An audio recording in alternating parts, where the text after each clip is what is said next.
subhanallah, it reminds me of how, astaghfirullah, I have to give this example simply because so many people would understand it.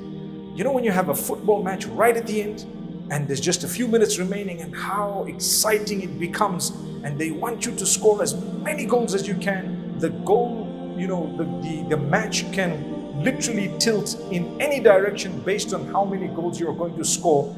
On the day of Arafah, it's a different example, but just to bring it closer to your mind, I gave you that, or to your understanding. You're now having a few moments remaining. Come on, what du'as are you making? Make beautiful du'as, go on, ask for forgiveness, ask for what you want, repeat it, say it again and again. Have a list of things that you want to ask Allah for. It's beautiful. Whether you're in Arafat on the day of Arafah, or you're not in Arafat on that day and you're elsewhere, no problem. You ask Allah, you call out to Allah, you pray to Allah.